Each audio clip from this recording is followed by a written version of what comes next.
सुविधा से दबाव को बल के रूप में और गति तरंग और प्रवाह को शक्ति के रूप में पहचानने की कोशिश हुई है। इसमें बहुत सारे उदाहरण प्रस्तुत किए। विद्युत तरंग और चुंबकीय बल के रूप में, प्रकाश शब्द तरंग और दबाव के रूप में, प्रवाह में होने वाले तरंग और दबाव के रूप में। इन विविध प्रकारों से अध्ययन कराने की कोशिश की गई। इन सब में यह पाया गया कि इन सब में मध्यस्थीकरण होने के तथ्य को नकारा गया है। ये सब अध्ययन आवेशित गति पर ही आधारित हैं। स्वभाव गति में होने पर बल और शक्ति कहाँ चले जाते हैं, यह प्रश्न तो आता ही है। और भी नीचे थोड़ा दिया है। इस मुद्दे पर मध्यस्थ दर्शन के नज़रिए से यह पता चलता है कि स्थिति में बल, गति में शक्ति प्रकट होता है। इसका तात्पर्य यह हुआ, दूसरे पर प्रभाव प्रमाणित करने के क्रम में यांत्रिक प्रक्रिया रूपी शक्ति का परिचय पहचान होता है। तो ये पूरे पैराग्राफ में ऐसा बोलना चाहते हैं कि विज्ञान ने कुछ काम किया हुआ है, जैसे प्रकाश पे, ध्वनि पे, तरंग पे, लेकिन उसमें मध्यस्थीकरण होने को नकारा गया है। उसका मीनिंग मीन्स वो क्या बोलना चाहते हैं कि इस मतलब अभी जितनी भी हम light energy, sound energy, heat energy लेते हैं तो हम किसी इकाई को आवेशित करके करते हैं, ठीक है। इसमें कोई मध्यस्थीकरण की बात नहीं।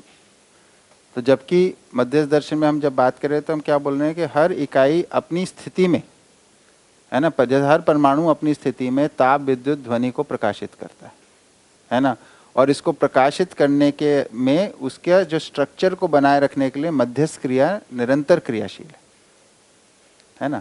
तो वो स्ट्रक्चर बनाए रखती है, स्ट्रक्चर बने रहने से उसका आचरण बना रहता है ना। तो ये मध्यस्थ क्रिया, तो मध्यस्थता जो है वो आवेशों को निरावेशित करने के रूप में काम करती है। और जबकि हम जो क्रिया कर रहे हैं जिससे ऊर्जा लेने का, चीज़ों को आवेशित करने से क्या होता है, वो डिस्टेबलाइज हो जाती है ना। तो अभी उस सब वैसी एनर्जी की हम बात ही नहीं कर पा रहे हैं।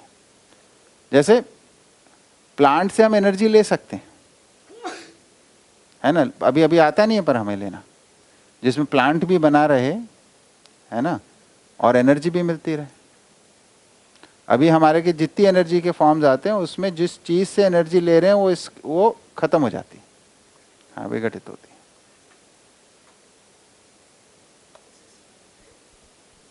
इसमें ऐसा कहना चाह रहे हैं कि कोई भी स्थिति है, स्थिति मीन्स कोई भी वस्तु है, पदार्थ में है, उसमें ये तीनों चीज़ें है ही, लेकिन हम उसको जब देखना चाहते हैं तो उसको आवेशित करके ही हम देख पाते हैं या उसका उपयोग कर पाते हैं। हाँ। ऐसा तो शक्ति के बारे में जितनी बात आती है ना, जो भी ऊर्जा के स्रोतों के रूप में बात आती है, उसमें इस तरीके से आवेश को ही मूल वस्तु माना गया, ठीक है। एक मिनट। इसके साथ ही मैं ऐसा समझ रहा हूँ, जैसे कोयला है तो हम उसको निकाल के फिर उसको हीट देते हैं, तभी वो हमारे यूज़ के लायक होता है। लेकिन वैसे ही हम आवेशित किए बिना उसका प्रयोजन नहीं समझ रहे, तो यहाँ पे ये कहा जा रहा है। हाँ, नहीं, यहाँ पे इस कॉन्टेक्स्ट में तो नहीं आई थी ये बात, है ना। तो वो तो उसका हो गया कि हर वस्तु उपयोगी है ना, और उसका निश्चित प्रयोजन से वो है, तो उसे कितनी मात्रा में यूज़ करना है, उसकी उपयोगिता और प्रयोजन के आधार पे हम करें, वो वाली बात अभी इतनी बात में नहीं आई। ठीक है। हाँ दीदी।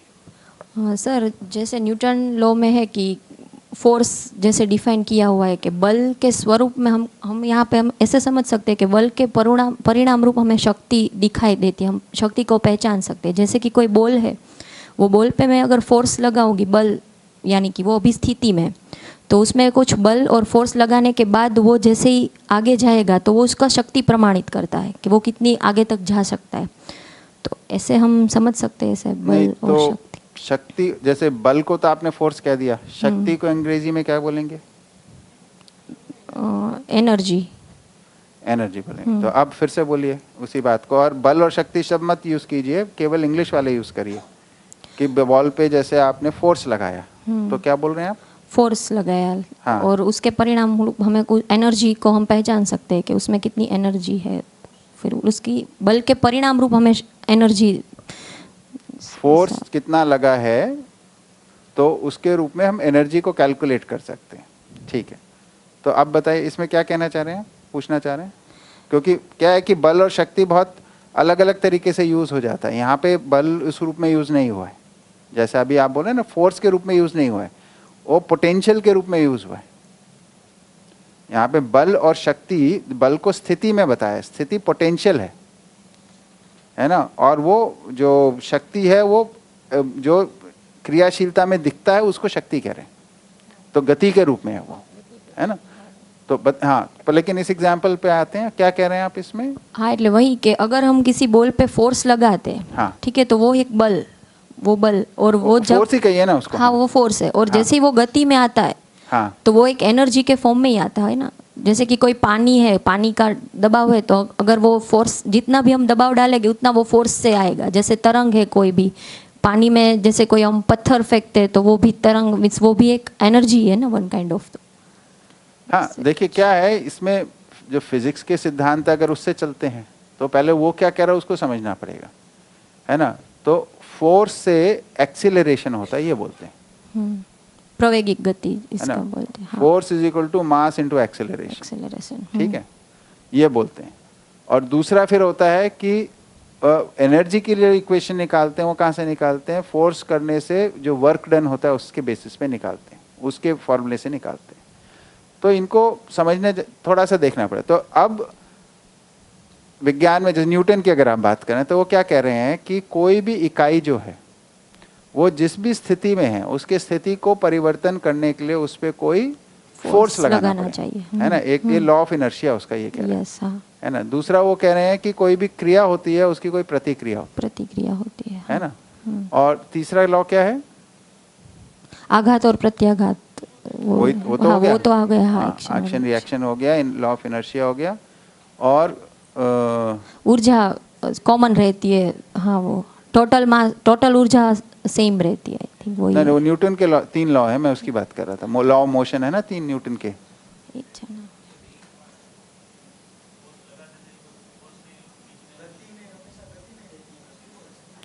हाँ, वो तो लॉ ऑफ इनर्शिया हो गया, है ना।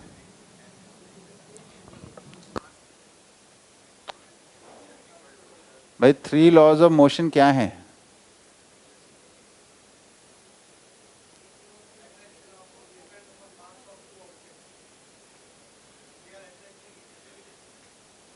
नहीं नहीं, वो तो लॉ ऑफ ग्रेविटेशन है, वो अलग है। लॉ ऑफ मोशन की बात है, खैर छोड़ दीजिए अभी। तो देखिए, तो इसमें हमारे को ये देखना है कि वो एनर्जी की जो बात कर रहे हैं ना, एनर्जी को डिफाइन किया कैपेसिटी टू डू वर्क, है ना। वर्क को बोला कि भाई फोर्स इनटू बॉडी जो है उसको हमने कितना डिस्टेंस मूव कराया, है ना, उससे वर्क कैलकुलेट होता है। और work is the capacity to do work, तो उसको उस टर्म में कैलकुलेट कर लेते हैं। तो कोई भी चीज को अगर हमने उसकी जो भी उसकी गति है उससे, और गति को उन्होंने बोला 2 ही प्रकार की गति, या तो वो स्थिर है या वो सीधी लाइन में चल रही है ना। अब इन दोनों स्थितियों को में से परिवर्तन करना है, यानी कोई सीधी लाइन में चल रही है उसकी डायरेक्शन बदलनी है तो आपको फोर्स लगानी पड़ेगी। कितनी फोर्स लगानी पड़ेगी? वो मास इंटू एक्सेलरेशन के फॉर्मूले से निकलेगा, है ना। तो फोर्स लगाने से उसकी गति को बदलते हैं। तो मूल मुद्दा तो इतना ही है, फोर्स से गति बदलती है, गति बदलने में कुछ ऊर्जा लगती है, इस बात को कह रहे हैं। तो फोर्स अपने आप में किसी ऊर्जा से उत्पन्न होती है ना। फोर्स अप्लाई करने के लिए हमें कोई ऊर्जा चाहिए, है ना, इस बात को कह रहे हैं। सबके कैलकुलेशंस होती हैं। तो अब इस कॉन्टेक्स्ट में क्या पूछ रहे थे आप?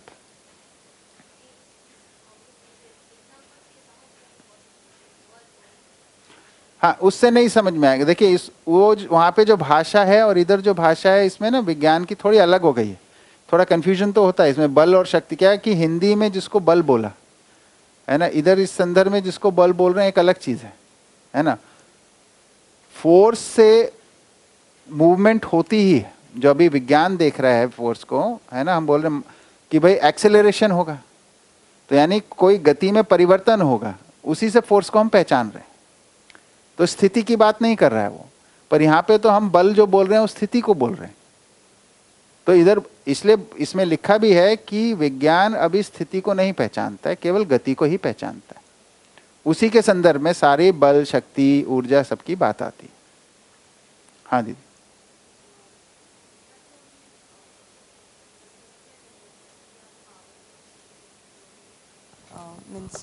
जो सोच रहे हैं, इसका मतलब ये हुआ कि what we are trying to find out is that मध्यस्थीकरण ओनली, ऐसे कहना ठीक हैगा? नहीं, अभी तो हम ये बोल रहे हैं, देखिए मध्यस्थीकरण का मतलब क्या है, चीजों के बने रहने की प्रवृत्ति, है ना। एक तरीके से आप जो बोल रहे हो कनेक्ट कर सकते हैं वैसे, है ना। तो अभी तो हम बोल रहे हैं कि आवर्तनशीलता, आवर्तनशीलता भी बने रहने के अर्थ में ही है, सही बात है। तो उस रूप में हाँ कह सकते हैं।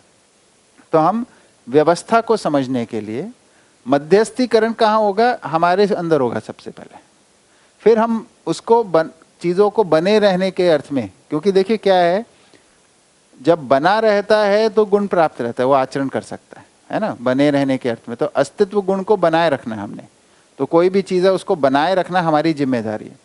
और उसको अगर वो बना रहेगा तो उसका आचरण होता रहेगा, तो वो गुण हमारे को उपलब्ध रहेगा व्यवस्था के अर्थ में।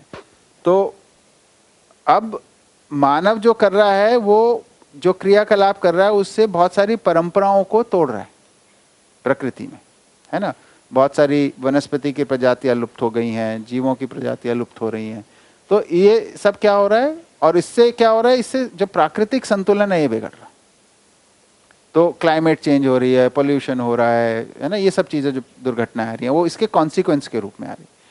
तो यहाँ पे क्या बात बोल रहे हैं कि अब हमारे को अपने में ये मध्यस्थता, जब तक हमारे जीवन में जब आत्मा जागृत होती है तो मध्यस्थ क्रिया जागृत हो गई, मध्यस्थ क्रिया जागृत हो गई, तो अब हम ये जो आवेशित करने वाले क्रियाकलाप से मुक्त हो जाएंगे, ठीक है।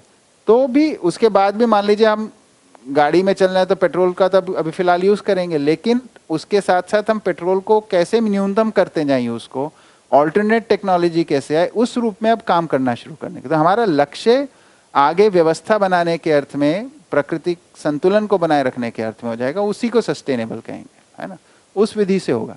तो सस्टेनेबिलिटी हाँ कह सकते हैं, इसलिए कि मध्यस्थीकरण के आधार पे ही होगा, तो उसी को ढूंढने की कोशिश कर रहे हैं। जी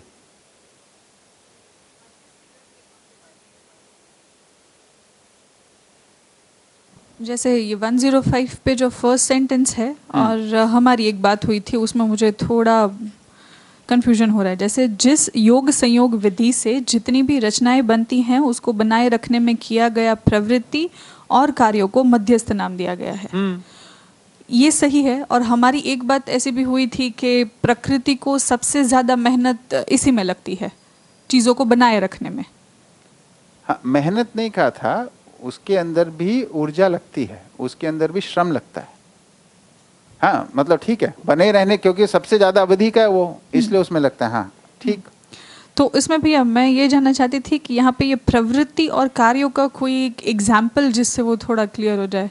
जैसे मध्यस्थ, जैसे अभी आपने बताया कि वो सबसे प्रभावशाली होता है, इसलिए वो बना रहता है, सम विषम नलीफाई हो जाता है, मध्यस्थ रहता है क्योंकि वो ज़्यादा प्रभावशाली है। नलीफाई नहीं होता है, उसका ड्यूरेशन शॉर्ट है। हाँ, ड्यूरेशन कम होता है दोनों है ना।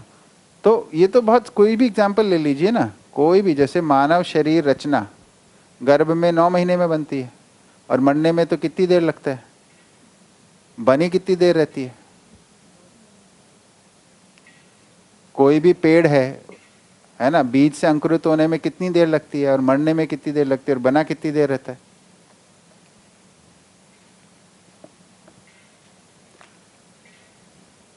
ठीक है भाई। धरती पे जो जंगल था, है ना, जंगल बना एक टाइम पे, कुछ मान लो हजारों वर्षों में बना, फिर उसके बाद लंबे समय तक बना रहा, पर हमें मारने में कितना टाइम लगा, खत्म करने में कुछ ही वर्षों में खत्म कर रहे हैं हम जंगल सारा, है ना। तो बना रहना हमेशा ज्यादा है। और ये बने रहने के लिए भैया जो मेन अगर हम फैक्टर को कंसिडर करें तो वो एटमॉस्फेरिक चेंजेस के अलावा और क्या होगा। जैसे पेड़ हैं, बीज अंकुरित हो गया, फिर पेड़ बन गया, एक मैच्योर पेड़ बन गया, फिर उसको बने रहने के लिए एक तो एटमॉस्फेरिक चेंजेस जो जिसके उसके ऊपर प्रभाव उसका एनवायरनमेंट, पूरा एनवायरनमेंट का बैलेंस, उसके आसपास का खनिज संतुलन, है ना, यानी मिनरल वर्ल्ड उसके आसपास बैलेंस्ड होगा, उसको जो नेसेसरी मिनरल्स हैं मिलेंगे, ठीक है। फिर उसके आसपास के जो प्राणावस्थाएं हैं, क्योंकि वो सारक मारक होती हैं, उनका भी एक संतुलन चाहिए उसे, है ना, कंड्यूसिव एनवायरनमेंट मिलना चाहिए उसे ग्रोथ के लिए। ऐसे ही जीव भी उसके आसपास संतुलित होने चाहिए। बहुत ज़्यादा उसी पेड़ को खाने वाले ज़्यादा हो गए तो उसको खा जाएंगे, जो बना नहीं रहेगा। तो अल्टीमेटली यहाँ पे वापस वो सह अस्तित्व वाला ही आ जाता है। बिल्कुल, सारी चीजें मिलके हमारे लिए वातावरण है।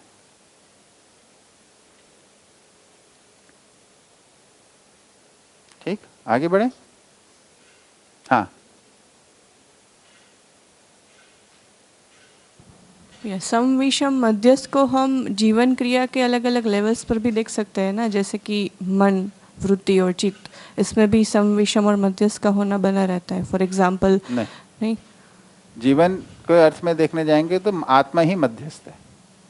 नहीं मतलब गुण के संदर्भ में हम देखें तो तो गुण के संदर्भ में क्या कैसे देख रहे हैं आप, बताइए। जैसे मुझे मतलब ऐसा चयन मैं कर रही हूँ कि मुझे आज बहुत खाना, मतलब कोई अच्छी चीज़ मेरे सामने है तो मैंने आवश्यकता से ज़्यादा ग्रहण कर लिया, तो वो मतलब मन के लेवल पर उसका विषम हो गया।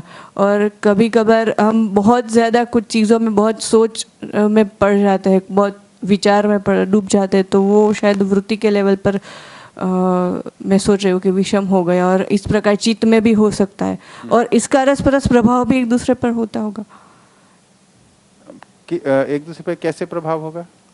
मतलब अभी तो कोई मध्य स्थिति में हम है नहीं, जिसकी निरंतरता है नहीं मध्य स्थिति की। हाँ। तो मतलब कोई ज़्यादा कुछ करने की इच्छा हो गई, शम हो या विषम हो, तो उसका प्रभाव वृत्ति पर आ सकता है, और उसका प्रभाव मन पर भी आ सकता है, उसका प्रभाव शरीर पर भी आ सकता है। इस आते तरह ही से है। तो प्रभाव तो सारे आते ही हैं, हम जो भी करते हैं वो सब आते ही हैं। तो देखिए, जो क्रियाकलाप है हमारे जीवन का वो सम विषम के रूप में ही है और आत्मा में ही मध्यस्थ है। इस बात को हमारे को पहले पकड़ना है। अब इसके बेसिस पे जो हो रहा है उसको सम विषम के रूप में ही देखा जाए, मध्यस्थ नहीं है इसमें। आशा विचार इच्छा के स्तर पे मध्यस्थ नहीं है। और जब मध्य स्थिति आएगी तब भी उसका प्रभाव पॉजिटिव वे में अलग लेवल तब विषम नहीं आएगा, क्योंकि वो आत्मानुगामी हो गया शम ना। और मध्यस्थ ही होगा तब। जी जी, विषमताओं से मुक्त हो जाएगा। जीवन के अंदर जो भी होगा ना, जैसे अभी हमारे विचारों में हम कुंठा में आ जाते हैं, परेशानी में आ जाते हैं, स्ट्रेस में ये सबसे मुक्त हो जाएगा, तभी तो निरंतर सुख है। नहीं तो निरंतर क्या हुआ? अनुभव के साथ ही निरंतर सुख की शुरुआत हो गई। ठीक, इसी को विश्राम भी बोला ना, इसलिए। बताइए।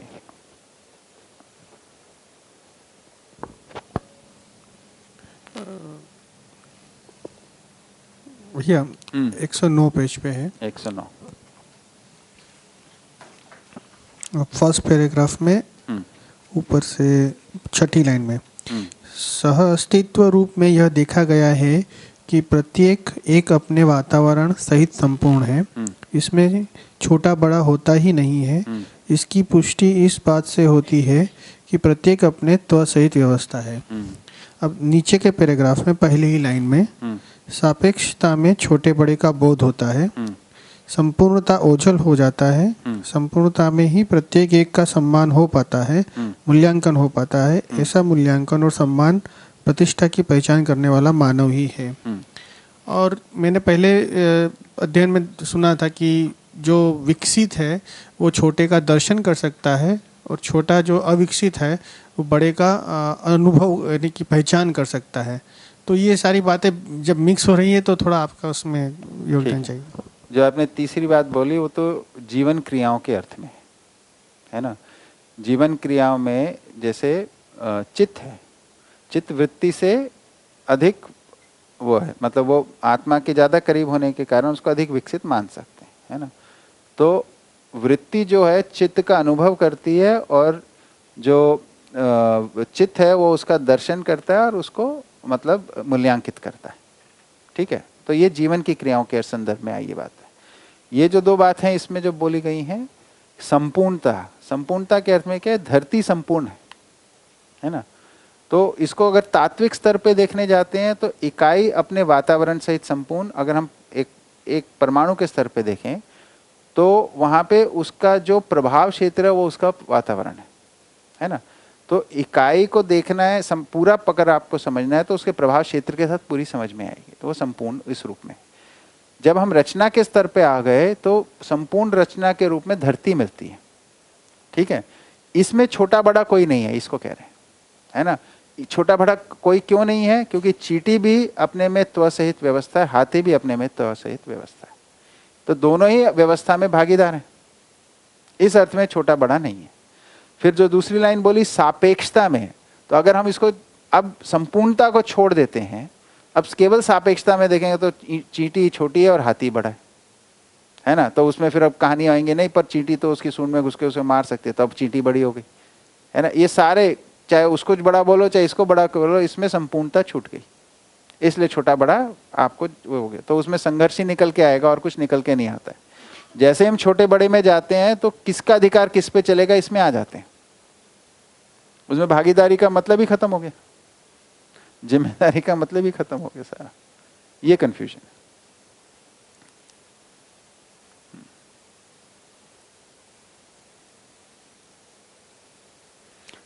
पर ये इंटरेस्टिंग कॉन्सेप्ट है छोटा बड़ा, क्योंकि सबसे ज्यादा बच्चों के साथ जो पहला बच्चा होता है उसको हमेशा शिकायत होती है, मेरे को ही क्यों समझाते हैं सब हमेशा, है ना।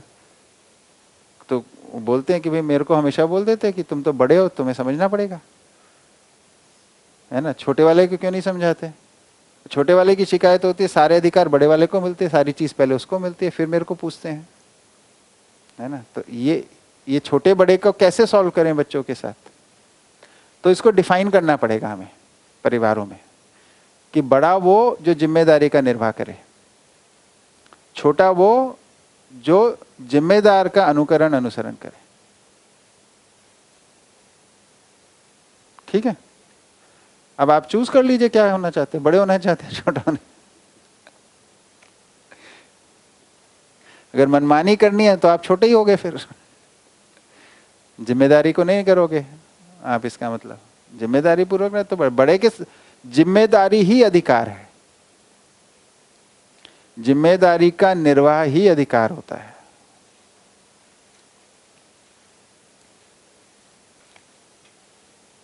ये बहुत प्रचलित, मतलब जहां पे भी 2 या 2 से अधिक बच्चे हैं परिवार में, ये समस्या बहुत प्रचलित है, देखी हुई है ना। इसको एड्रेस करने की जरूरत है।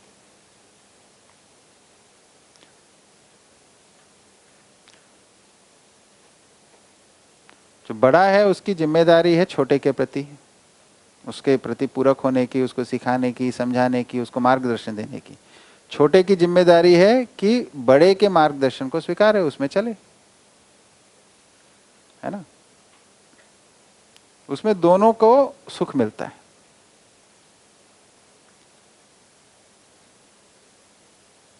एक आयु तक, उसके बाद तो सब बराबर है, युवावस्था आने के बाद तो बचपन में ये सब में इसको ऐसे प्लेस किया जाता है। हाँ दीदी। भैया 110 में मुझे लगता है ये जो एक सेकंड पैराग्राफ है 110 में, मुख्य मुद्दा सहअस्तित्व प्रमाणित होना ही सूत्र है। हर कार्य, विन्यास, प्रवृत्ति, प्रयास, क्रिया, व्यवहार, फल, परिणाम के साथ ही सहअस्तित्व मूल्यांकित होना स्वाभाविक है। मूल्यांकन करने वाला मानव ही है। मतलब ये जागृति के बाद ही हम इस चीज़ को समझ पा रहे हैं, और मतलब सहअस्तित्व ही प्रमाणित हो रहा है, उसको देखने के लिए वही जागृति ही अभी नहीं है, इसलिए हाँ, हम उसको मूल्यांकन नहीं कर पा रहे और नहीं कर पाएंगे, और उसको मूल्यांकित करने की प्रवृत्ति भी नहीं है ना। वही जागृति से आती है, तो उस पर ध्यान बनता है, फिर ध्यान बनता है तो फिर कर पाते हैं। तो सहअस्तित्व अनुरूप प्रवृत्ति जागृति से मिलती है, उससे पहले सहअस्तित्व अनुरूप नहीं है हमारी प्रवृत्तियां।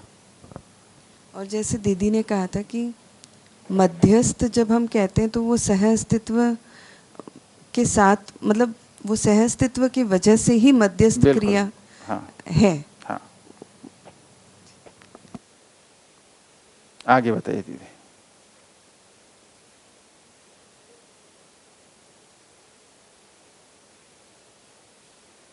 110 पर लास्ट पैराग्राफ, स्थिति गति अपने स्वरूप में दबाव और प्रवाह का संयुक्त रूप है। कुछ मिसाल में दबाव रहते हुए प्रवाह नहीं होता है, जैसे धरती के ऊपर पत्थर या तालाब में पानी में प्रवाह नहीं दिखाई पड़ता। वहां पर डाउट था। क्या डाउट है? हाँ भैया, माइक दीजिए भैया को वहां से।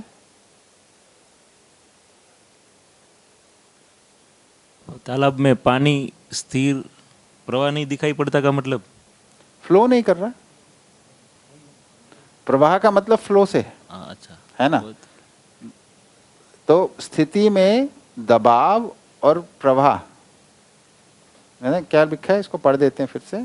स्थिति गति अपने स्वरूप में दबाव और प्रवाह का संयुक्त रूप है। तो स्थिति दबाव है और गति प्रवाह है ना? तो कुछ मिसाल में दबाव रहते हुए प्रवाह नहीं होता। कुछ मिसाल में, एग्जाम्पल में, जैसे तालाब में पानी है, वो दबाव तो है उसका, लेकिन उसका कोई फ्लो नहीं है, प्रवाह नहीं है। इतना ही कहते हैं। मतलब बहुत ऑब्वियस वाला नहीं है, वहां पे बहुत सारे फ्लो बने हुए हैं जो उसको अगर सूक्ष्मता से देखें तो समझ में आते हैं, क्योंकि स्टैटिक तो कुछ है ही नहीं।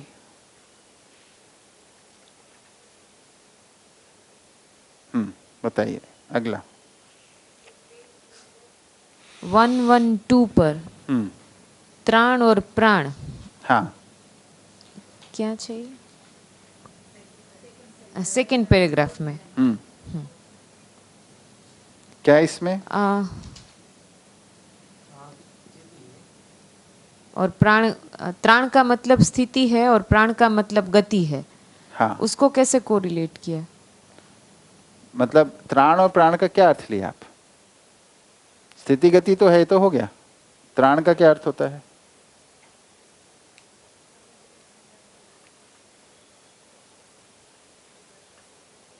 बताइए। त्राण मतलब वो जो समझना समझाना, उसके लिए जो स्फूर्ति है उसको त्राण बोला, और प्राण उसको प्रमाणित करने के लिए जो प्रवृत्ति है उसको प्राण बोला। परिभाषा में क्या लिखा है? ऐसा लिखा। इतना ही? और कुछ भी लिखा है साथ में? देखिए, बताइए क्या क्या लिखा है।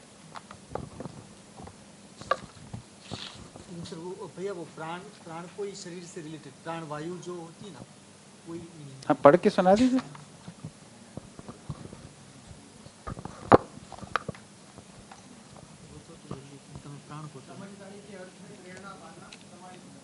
समझदारी के अर्थ में प्रेरणा पाना, प्रमाणित करना, ये हो गया प्राण। और त्राण समझने समझाने के लिए स्फूर्ति। हाँ, समझने समझाने के लिए। ठीक है। तो बेसिकली जो हमारे अंदर स्वीकृतियां होती हैं ना, उनके आधार पे हम प्रमाणित होते हैं। जो भी हमने अपने अंदर स्थिर कर लिया है उसको ही हम प्रमाणित करते हैं ना।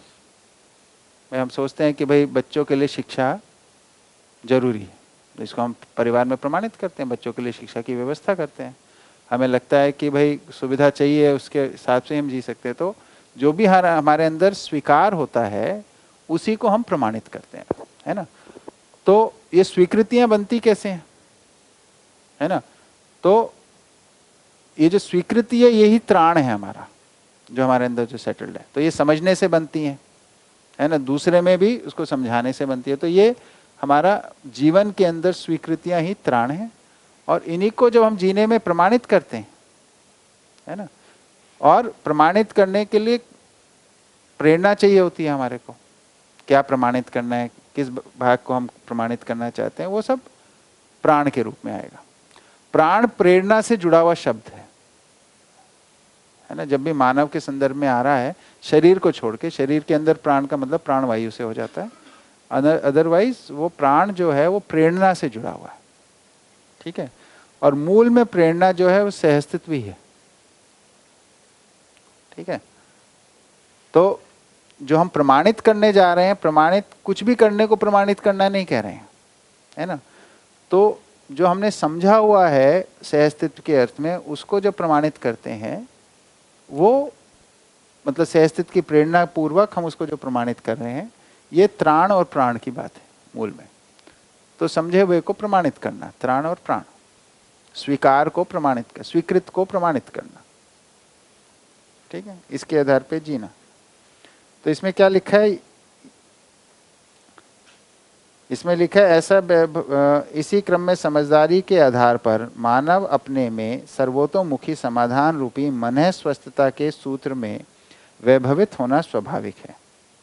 ऐसा वैभव ही अर्थात समाधान संपन्नता ही समृद्धि अभय से अस्तित्व को प्रमाणित करने में योग्य होता है ना, तो अथवा सफल हो जाता है। यही सफलता मानव परंपरा में से के लिए त्राण और प्राण है। तो इधर जो चीज बोल रहे हैं कि समाधान संपन्नता जो है ये त्राण है, और फिर समृद्धि अभय से अस्तित्व को प्रमाणित करने, नहीं, इसमें क्या बोल रहे हैं कि समझदारी के आधार पर मानव अपने में सर्वतोमुखी समाधान रूपी मनः स्वस्थता सूत्र में वैभवित। तो ये जो मनः स्वस्थता है उसकी, वो उसका त्राण है, और उसको फिर समाधान समृद्धि अभय से अस्तित्व को जो प्रमाणित कर रहा है वो उसका प्राण है। इस रूप में इसको बोल रहे हैं।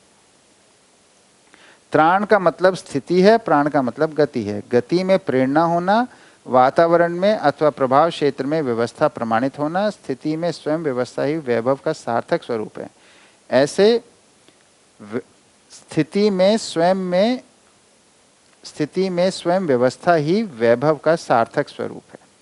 ऐसे वैभव को बनाए रखने में मानव में आशावादी प्रवृत्ति है ही। इसी प्रकार परमाणु में स्थिति में बल, गति में शक्ति का अर्थात प्रभाव क्षेत्र संपन्न होना पाया जाता है, ठीक है। तो जो स्थिति में जो चीज है वो उसको त्राण कह रहे हैं, जीवन के अंदर जो है ना, और जीवन का जो आचरण के रूप में प्रमाणित हो रहा है उसको प्राण कह रहे हैं, अगर बहुत कंसाइज में बोले तो समझदारी जो है वो त्राण है, और समझदारी पूर्वक किया गया आचरण जो है वो प्राण, ठीक है ना।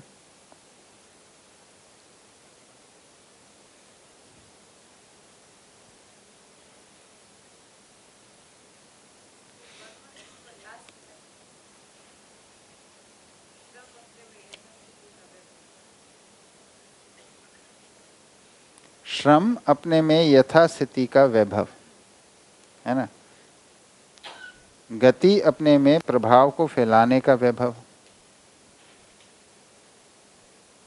और परिणाम भिन्न यथास्थिति का वैभव होना पाया जाता है ना। तो किसी भी यथास्थिति को बनाए रखने के लिए श्रम है, ये तो बात हम कर चुके हैं। किसका प्रश्न था ये? आप ही का था, अच्छा ठीक। तो किसी भी यथास्थिति को बने रहने के लिए कोई श्रम तो लगता ही है ना, तो वो श्रम है उसका। और जो उस यथास्थिति में जो प्रभाव है और प्रभाव को बनाते हैं, उससे अपने प्रभाव को बनाने के लिए उसको गति कह रहे हैं या आचरण कह रहे हैं, है ना।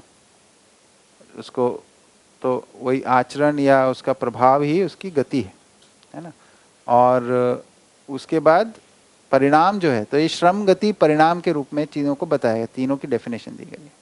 और परिणाम मतलब है एक यथास्थिति से अगली यथास्थिति का जो रिजल्ट आ रहा है उसको परिणाम कह रहे हैं।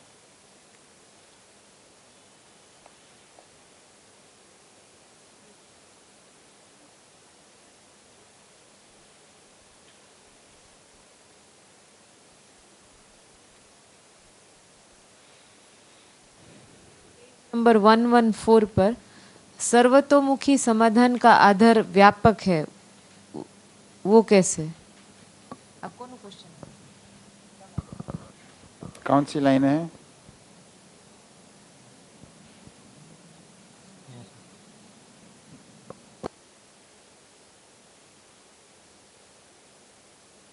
वन 114 पे नीचे से 4 में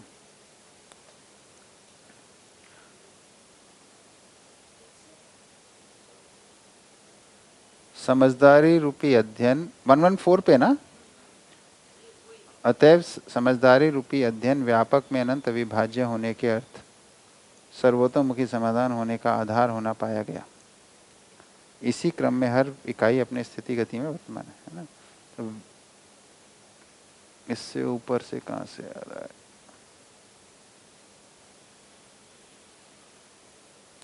इस प्रकार से अस्तित्व में अनंत की कल्पना अथवा स्वीकृति कुछ हद तक संख्याकरण न कर पाने के रूप में मानव परंपरा में स्वीकृत हो चुकी है। अभी तक व्यापक वस्तु का बोध अप्रचलित है। व्यापक वस्तु का बोध होने के उपरांत अनंत वस्तुएं कैसे हैं, इसका उत्तर मिल गया।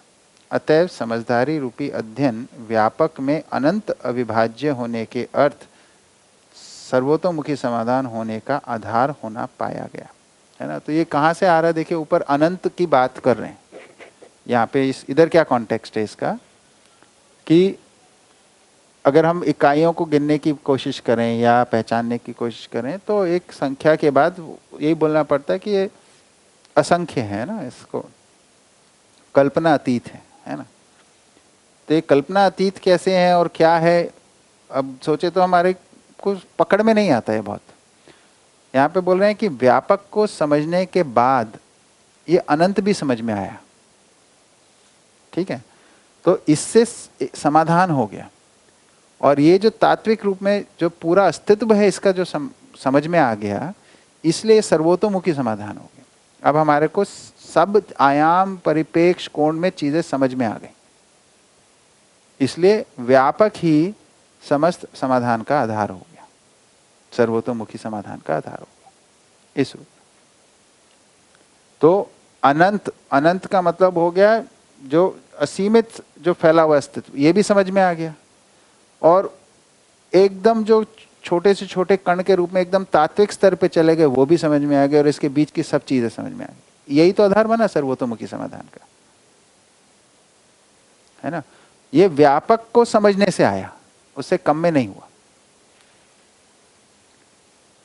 व्यापक के को हटाते हैं, जैसे भौतिकवाद में व्यापक का कोई वो नहीं है, तो उसमें कुछ नहीं समझ में आता, क्यों है कैसे है समझ में नहीं आता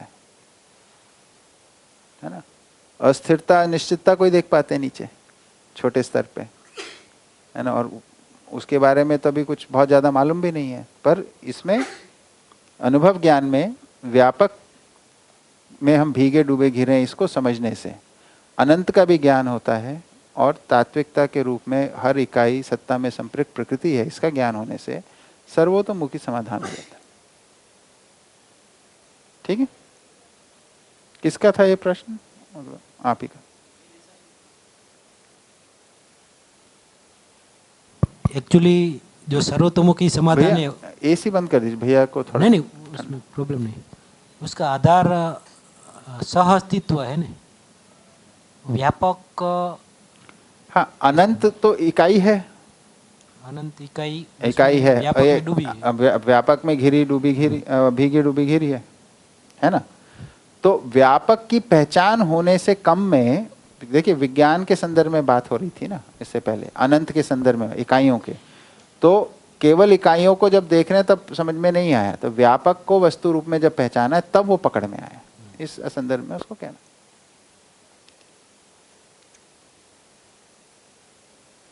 ठीक है, और बताइए।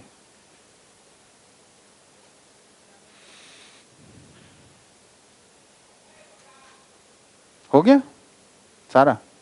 बढ़िया, अभी तो 15 मिनट बचे। हाँ दीदी,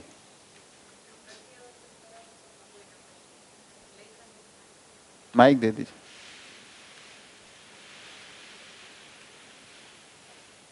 या 120 पेज नंबर पे वो जीवंतता,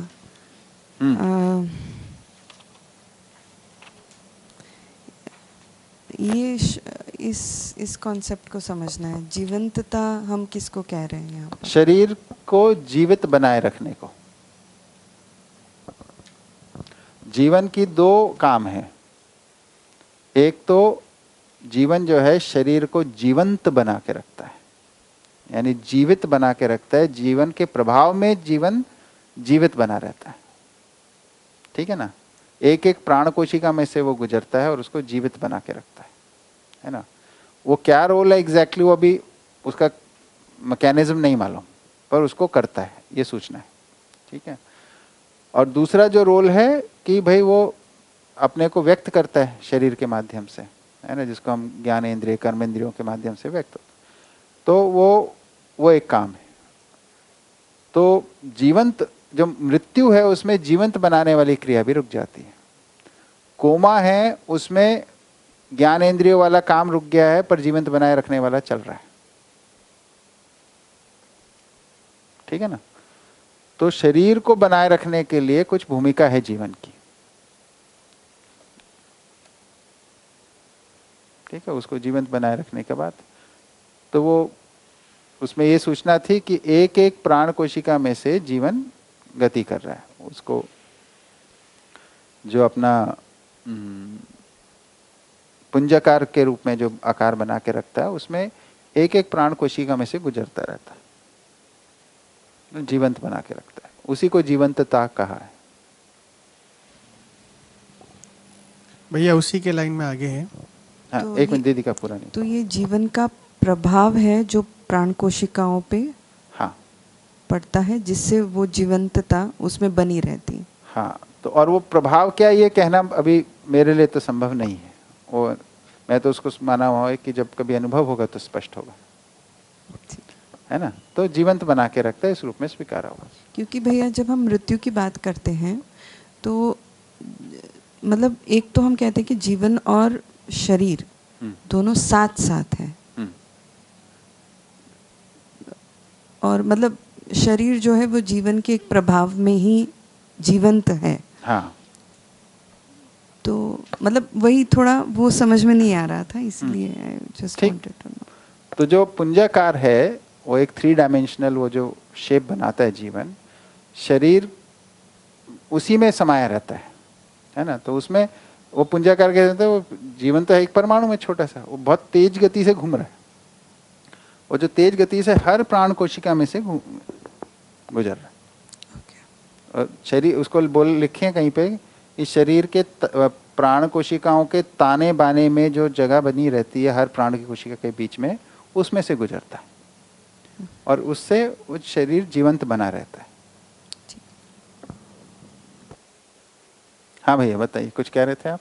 हाँ, इसी में आगे जो है कि इसीलिए इसमें आगे लिखा है, इसीलिए जितना हम जान पाते हैं उससे कम चाह पाते हैं, जितना हम चाह पाते हैं उससे कम कर पाते हैं, जितना हम कर पाते हैं उससे कम भोग पाते हैं।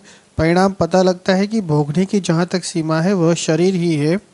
शरीर के पोषण संरक्षण के लिए वस्तुओं का उपयोग पहचान लिया है और समाज गति के लिए उपयोगी वस्तु के क्रिया प्रक्रिया को भी पहचान लिया है गया है। तो इसमें जो जितना चाह पाते हैं उससे कम कर पाते हैं, ये चीज़ जो आती है कि हमने निश्चित किया इतना चाहना इतना करना और वो कर नहीं पाए, तो ये अफसोस की बात हुई ना। तो ये मेरे को कुछ अटपटा लगा, इसलिए पूछा। नहीं, अफसोस के रूप में नहीं।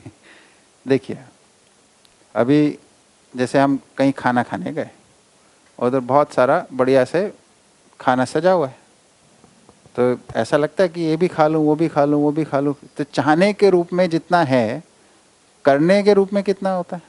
कम होता है। तो ये अफसोस नहीं है। वो करने के रूप में कम क्यों? शरीर सीमित है, जीवन असीम है, तो चाह लेता है।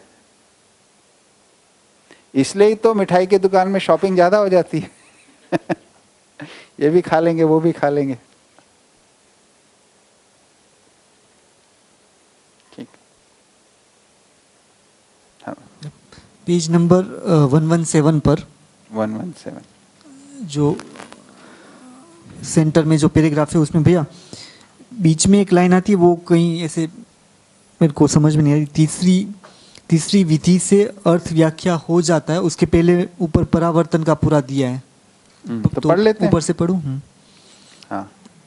परावर्तन में इस बात का जिक्र आ चुका है कि समझे हुए को समझाना, सीखे हुए को सिखाना, किए हुए को कराना। इसके अलावा कोई चीज होता है तो वह है अनुमोदन। अनुमोदन भी इन तीनों अर्थों में सार्थक होना पाया जाता है। इस ढंग से कृत कारित अनुमोदित विधि से मानव परावर्तित होता है। मानव परावर्तित होने से तात्पर्य ज्ञान विवेक विज्ञान संपन्नता ही मानव का मूल मौलिक स्वरूप है। यही परिवर्तित होती है, यही परावर्तित होती है। परावर्तित होने का तात्पर्य ऊपर कहे गए कृत कारित अनुमोदित विधियों से प्रमाणित होने से ही हैं। ऐसे परावर्तन क्रम में ही अखंड समाज सार्वभौम व्यवस्था में मानव का मूल्यांकन हो जाता है। अखंड समाज विधा में मानव आवश्यकता का ख्याति हो जाता है अथवा सूत्र व्यवस्था हो जाता है। तीसरी विधि से अर्थ व्याख्या हो जाता है। मानव आवश्यकता के अर्थ में परिवार व्यवस्था में सार्वभौम व्यवस्था में मानव की बात स्पष्ट हो चुकी है। इसमें पकड़ में आया कि नहीं? थोड़ा ध्यान से पढ़ने की जरूरत है बस। यहाँ से पढ़िए, परावर्तित होने का तात्पर्य। फिर से पढ़िए। परावर्तित होने का तात्पर्य ऊपर कहे गए कृत कारित अनुमोदित विधियों से ऐसा प्रमाणित होने से ही है। मतलब इन 3 विधियों में से जो तीसरी विधि अनुमोदित नहीं अभी नहीं, आगे पढ़िए। हाँ, ऐसे परावर्तन क्रम यहाँ पे जो मुख्य बात है इन तीनों विधियों से प्रमाणित होने से ही है ना। अब आगे क्या बोल रहे हैं? ऐसे परावर्तन क्रम में ही अखंड समाज सार्वभौम व्यवस्था में मानव का मूल्यांकन हो जाता है। एक आगे अखंड समाज विधा में मानव आवश्यकता का ख्याति हो जाता है। हाँ। अथवा सूत्र व्यवस्था हो जाता है। 2 तीसरी विधि से अर्थ व्याख्या हो जाता है। हाँ। अच्छा, प्रमाणित होने को 3 तरीके से विधि से डिस्क्राइब की। सूत्र व्यवस्था हो जाता है। हाँ। और उसके पहले है मानव का मूल्यांकन हो जाता है। और तीसरा है अर्थ व्याख्या हो जाता है। हाँ। थोड़ा सा ध्यान से पढ़ने से पकड़ में आएगा। और बताइए।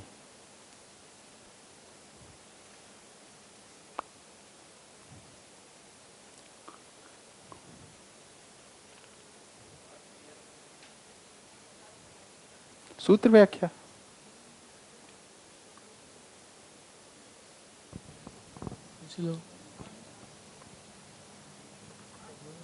उसको आगे लिखें। ये मानव आवश्यकता के अर्थ में परिवार व्यवस्था से सार्वभौम व्यवस्था में मानव की बात स्पष्ट हो चुकी है। मानव रूपी अर्थ इसी क्रम में प्रमाणित हो जाता है, सार्थक हो जाता है। उसको कर दिए व्याख्या।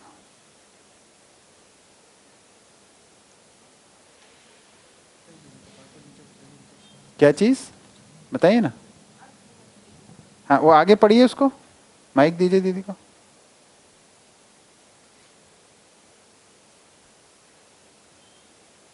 तीसरी विधि से अर्थ व्याख्या हो जाता है। इसके आगे पढ़िए। मानव आवश्यकता के अर्थ में परिवार व्यवस्था से सार्वभौम व्यवस्था में मानव की बात स्पष्ट हो चुकी है। हाँ। मानव रूपी अर्थ इस क्रम में प्रमाणित हो जाता है, सार्थक हो जाता है। ठीक है, उसी लाइन को क्वालिफाई किया है जो तीसरी विधि से अर्थ व्याख्या हो जाता है। तो मानव रूपी अर्थ है ना, व्याख्यायित हो जाता है। प्रमाणित होना ही व्याख्यायित होना। तो मानव रूपी अर्थ क्या है कि ये व्यवस्था में मानवत्व एक आवश्यकीय चीज है। ज्ञानावस्था की कोई जरूरत है, वो हमें समझ में आ जाता है। उसको समझ के हम उसके अनुरूप जी लेते हैं। जो हमारी सार्वभौम व्यवस्था में भूमिका है उसको हम कर लेते हैं। उसी को बोल रहे हैं, प्रमाणित हो जाता है, व्याख्यायित हो जाता है। अभी हम मानव होते हुए मानव की भूमिका को पूरा नहीं कर पा रहे ना धरती की व्यवस्था में। अर्थ से मतलब मीनिंग अभी तक हमारे माइंड में है। हाँ, तो वही कॉन्टेक्स्ट से देखना, इधर किस कॉन्टेक्स्ट में बात हो रही है। देखिए, ये टेक्निकल बुक्स नहीं है इस रूप में कि इसमें टेक्निकल लैंग्वेज की तरह वैसा डिसिप्लिन नहीं है कि इधर एक्स डिफाइन हो गया तो हर जगह पे वो वैसे ही चलेगा। ये कॉन्टेक्स्ट के साथ चल रही है। इसको आप लिटरेचर के रूप में देखिए तो लिटरेचर के अंदर मीनिंग कॉन्टेक्स्ट के साथ देखा जाता है ना। तो इधर तीसरी विधि से अर्थ व्याख्या हो जाता है, ये बोला। फिर उसको डिस्क्राइब करें। मानव आवश्यकता के अर्थ में परिवार व्यवस्था से सार्वभौम व्यवस्था में मानव की बात स्पष्ट हो चुकी है। तो बोले मानव आवश्यकता से लेकर सार्वभौम व्यवस्था तक मानव की बात स्पष्ट हो चुकी है। तो मानव रूपी अर्थ इसी क्रम में प्रमाणित हो जाता है, सार्थक हो जाता है। तो मानव की आवश्यकता भी और सार्वभौम व्यवस्था भी, इस अर्थ में मानव का अर्थ स्पष्ट हो जाता है। और पेज नंबर 119 पे भी अर्थबोध और वस्तुबोध का आया है, तो वहाँ पे अर्थबोध जो है वो मीनिंग के रूप में होगा। मीनिंग अर्थबोध के तो रूप में। हाँ, कहाँ पर है बताइए। वो सेकंड पैराग्राफ, फर्स्ट पैराग्राफ में हाँ, बीच में है, अर्थबोध होना और अनुभव होना अध्ययन का फलन है।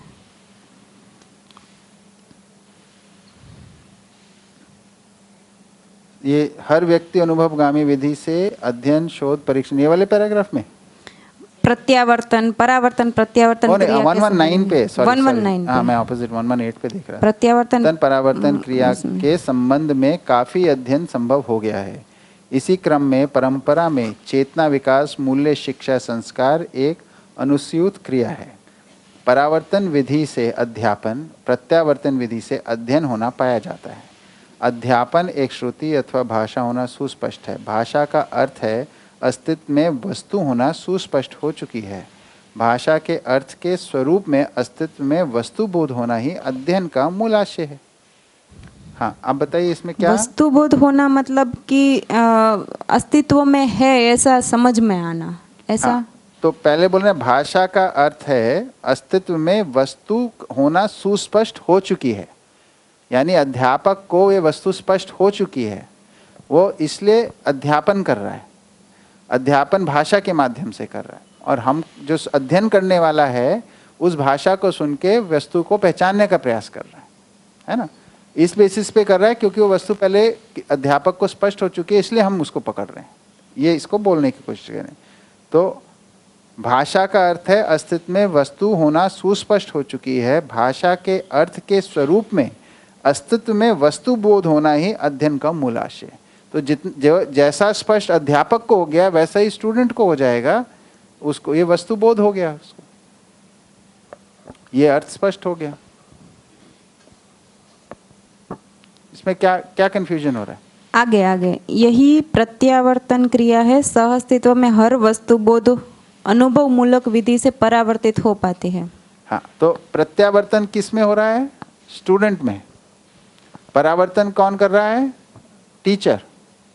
टीचर एक्सप्रेस कर रहा है ना, तो एक्सप्रेशन को क्या बोलते हैं, परावर्तन। और अंदर लेने में समझने की जो क्रिया उसको क्या बोलते हैं, प्रत्यावर्तन, है ना। तो जिसने जो टीचर है उसने समझ लिया है, यानी उसका प्रत्यावर्तन पूरा हो चुका है, अब उसको परावर्तित कर रहा है। स्टूडेंट जो है उसके परावर्तन से प्रत्यावर्तन हो रहा है उसमें, ठीक है। तो जो अध्ययन है ये प्रत्यावर्तन क्रिया है, इस रूप में बोले। समझ लिया मतलब वस्तु बोध हो गया, मतलब वस्तु को सह अस्तित्व में देख लिया। हाँ, ठीक है। तो उसके बाद का जो पैराग्राफ है, हाँ, मानव का अध्ययन हाँ, वस्तु बोध के रूप में होना संभव नहीं हो पाया है। हाँ, क्योंकि मानव का अध्ययन मतलब शरीर और जीवन का अध्ययन। आगे लिखा है ना, उसको पढ़िए। हाँ, वो पढ़ा मैंने। क्योंकि मानव की संपूर्णता रासायनिक भौतिक सीमा में न होकर अथवा रासायनिक भौतिक वस्तुओं की महिमा शरीर तक ही सीमित रहने के आधार पर है। ये जो वस्तु शब्द आता है ना, इसमें 2-3 तरीके से यूज हुआ है इसमें।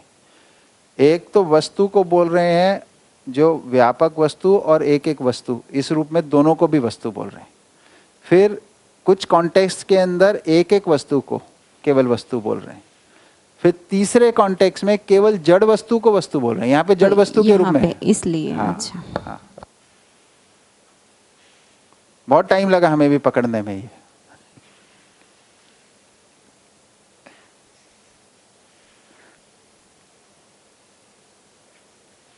एक्चुअली ये बाबा जी का ना कॉन्वर्सेशनल स्टाइल था बताने का, समझाने का, तो लिखने में भी वो ऐसे ही आया है। वो खुद नहीं लिखे बहुत सारा, वो डिक्टेट ही किए। तो सामने कोई बैठता था उसको बताते थे, वो लिखता था। तो वो कॉन्वर्सेशन में कितना ट्यून हो पाया है लिखने वाला, उसका भी एक प्रभाव आता है इस सब में।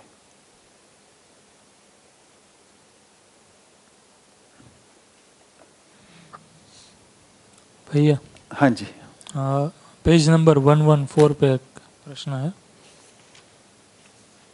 उसमें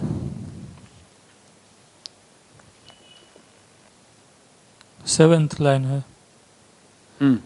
स्वीकृति के आधार पर अध्ययन होने की व्यवस्था मानव की आवश्यकता अनुसार निर्भर है।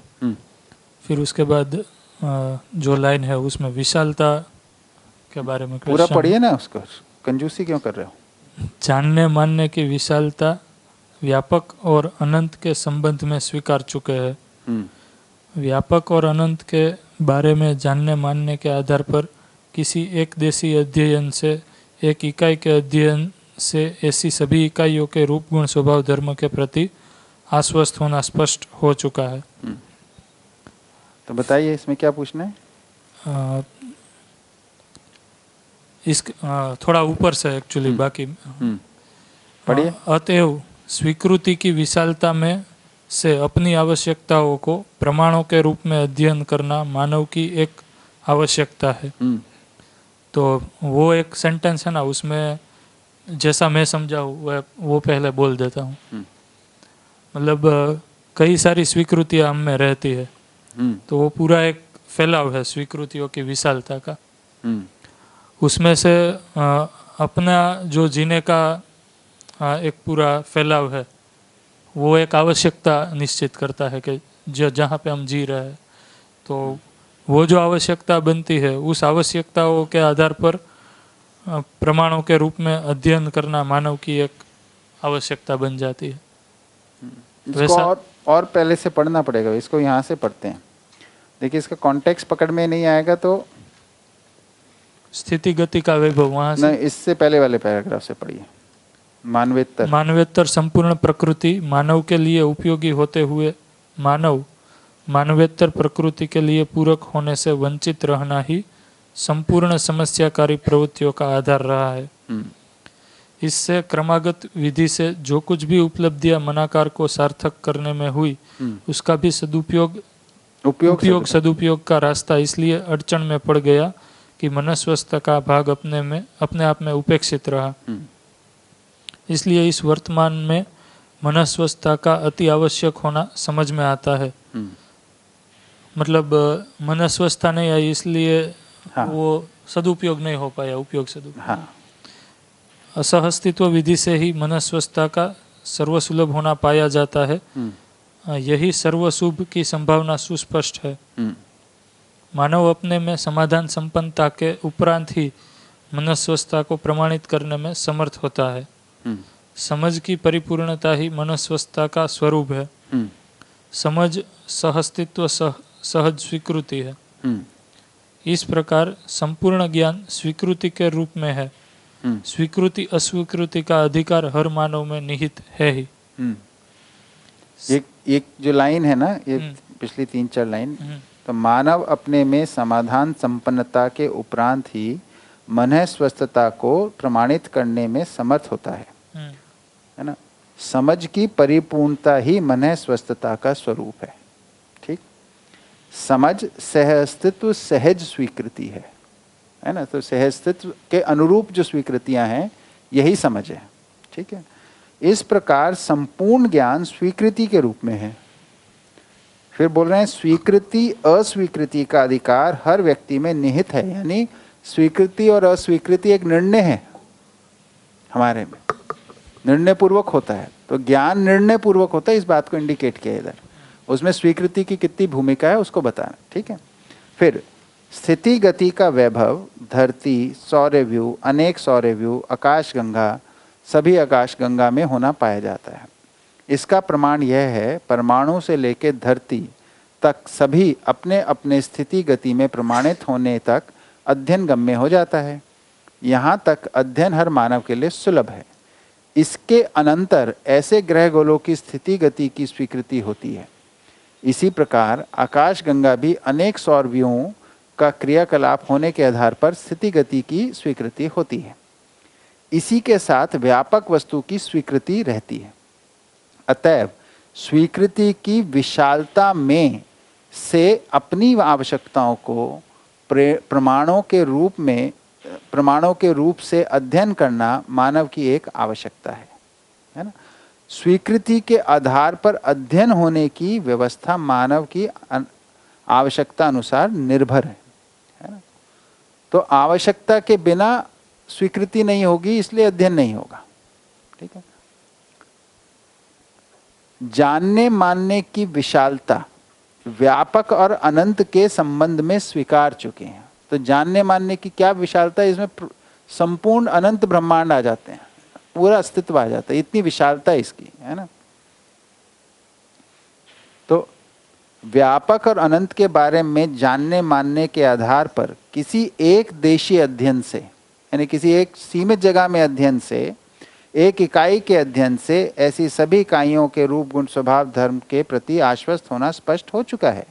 यह भी स्पष्ट हो चुका है कि समुद्र में एक बूंद पानी के परीक्षण से पूरे समुद्र का पानी कैसा है, इसको हम स्वीकार लेते हैं। लेकिन जितना है उसको मापने कौन तैयार होता है? अपनी आवश्यकता के अनुसार नापते हैं। मानव की आवश्यकता भी सीमित है। यहाँ पे आके बात पूरी होती है। ठीक है ना। तो अनंत और व्यापक अस्तित्व में हमारे को ज्ञान तो पूरे का हो गया। किस विधि से हो गया? कि हमने किसी सीमित जगह में निरीक्षण परीक्षण कर लिया, कुछ समझ लिया, अस्तित्व से समझ बन गई, तो हमारे को पूरी बात समझ में आ गई।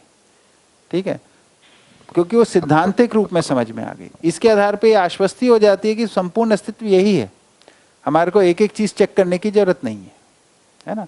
आवश्यकता अनुसार चेक करेंगे, आवश्यकताएं सीमित होती हैं, उसको जितनी आवश्यकता बनती है उतना जांचा जा ही सकता है। तो बताइए और क्या पूछना है इसमें? ठीक है ना। हाँ, अध्ययन की वस्तु सीमित है, अध्ययन की उपलब्धि असीम है।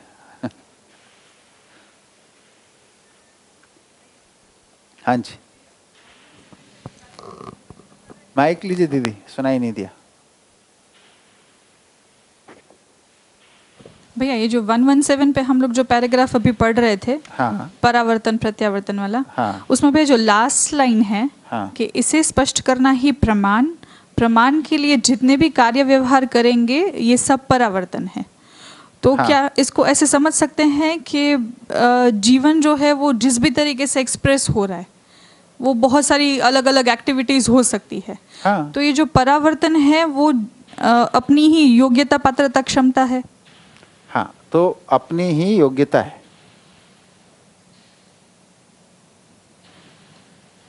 योग्यता पात्रता क्षमता पे बात हुई थी पिछली बार। हाँ, हाँ, तो क्या परिभाषा थी उसकी? योग्यता मतलब मैं कितना व्यक्त कर पाती हूँ। हाँ, पात्रता तो मतलब परावर्तन तो सारा अभिव्यक्ति है। एग्जैक्टली। पर इसके मीन्स अलग अलग हो सकते हैं तो एक्सप्रेस करने। पात्रता क्या थी? पात्रता इज ग्रहण एंड क्षमता इज वहन। तो ग्रहण करने का मतलब क्या हो गया? प्रत्यावर्तन। ठीक है, ये प्लेस हो गया। अब अभिव्यक्त करने के लिए जीवन के अंदर से एक चेष्टा है ना, जैसे मैं ये बात पूछना चाहते हैं, ये भी एक अभिव्यक्ति है।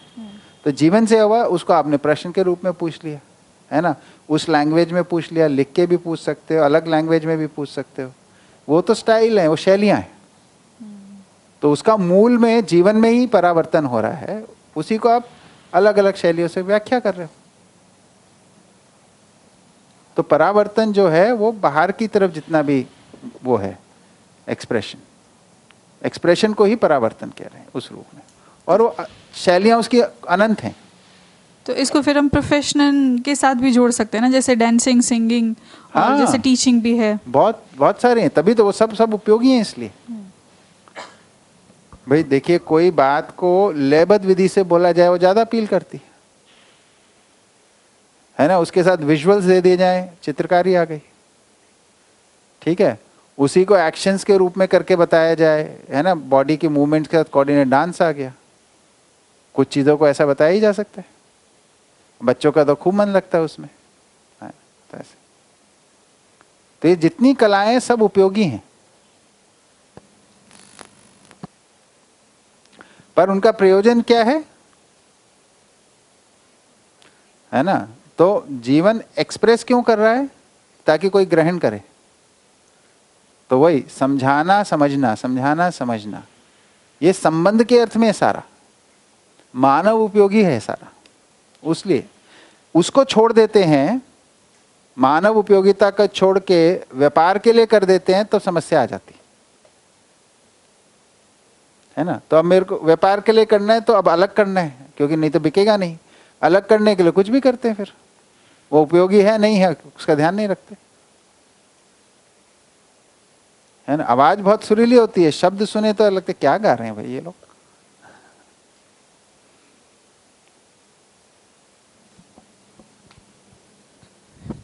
भैया ये हाँ जी यथास्थिति के बारे में था। उसमें पहले तो यहाँ जो पढ़ा है वो, और मैंने कौन सा पेज नंबर 114 हाँ जोड़ने घटाने दोनों को मिलाने से यथास्थिति ही हाथ लगती है, जैसा है जितना है यही यथास्थिति है। तो पहले तो यथास्थिति मैं ऐसा समझा था कि कोई इकाई है जिसमें उसकी अलग अलग स्थिति रहती है। कोई भैया कोई कॉन्टेक्स्ट देखिए, इधर क्या बात हो रही है, पूरा पढ़ के देखिए। शब्द पे जाएंगे तो फिर वही साइंटिफिक टेक्निकल लैंग्वेज के रूप में आप यूज कर रहे हो इसे। यथास्थिति एक साहित्यिक भाषा भी है, उसको उसके रूप में देखिए इसे। पूरा पढ़िए ना उसको। किस कॉन्टेक्स्ट में आई है ये बात? नापने के कॉन्टेक्स्ट में आई है। मानव की आवश्यकता भी सीमित है। नापने की क्रियाकलाप के परीक्षण से पता चलता है कि यह जोड़ना घटाना ही है। नापने में 1 2 3 ही लगता है, तोलने में भी। इस प्रकार घटना भी बनता है। एक तरफ जोड़ते हैं, एक तरफ घटता भी है। जोड़ने घटाने दोनों को मिलाने से यथास्थिति ही हाथ लगती है। तो जैसा है वैसा ही मिलता है हाथ में। नापने एक तरफ से जोड़ो, एक तरफ से कम करो तो वही वापस आ जाता है, ऐसा कह रहे हैं हम। हाँ। लेकिन जोड़ने से यथास्थिति में चेंज आ सकता है, करेक्ट? नहीं, क्या जोड़ने घटाने की बात कर रहे हैं? ये किस, देखिए यहाँ पे फुल स्टॉप गलत लगा हुआ है, अगर आपको उसे कॉमा होता तो ज़्यादा ठीक रहता है। तौलने में भी इसी प्रकार घटाना बनता है, एक तरफ जोड़ते हैं तो एक तरफ घटना भी। ये तराजू के संदर्भ में बात चल रही। जब तोलते हैं तो बैलेंस करने के लिए कभी बढ़ाते हैं घटाते हैं, वो सब चलता है, तो बराबर आ जाता है दोनों। उस संदर्भ में बात हो, उसको उस कॉन्टेक्स्ट में देखिए। जैसा है जितना है यही यथास्थिति है। ऐसी यथास्थिति ना ज़्यादा है ना कम है, ना घटता है ना बढ़ता है। इस स्थिति से तो मतलब नापने तोलने से कोई चीज़ बढ़ती घटती नहीं। वो एक जगह से संतुलन, बस उतना ही, वैसे ही है। बट बाकी कंटेक्स्ट में यथास्थिति को कैसे यूज किया है? तो जगह जैसे जैसे यूज किया उसको देखना पड़ेगा। यथास्थिति देखिए, जब वस्तुगत सत्य के रूप में जब बात करते हैं तो हम क्या बोल रहे हैं कि ये जो प्रगटन क्रम है, विकास क्रम विकास, जागृति क्रम जागृति, है ना। इसको बोला ये 4 अवस्था 4 पद के रूप में। ये तो 4 अवस्था 4 पद है, ये यथास्थिति हैं। फिर इसके अंदर भी चले जाइए, पदार्थ अवस्था के अंदर भी भौतिक रासायनिक, है ना।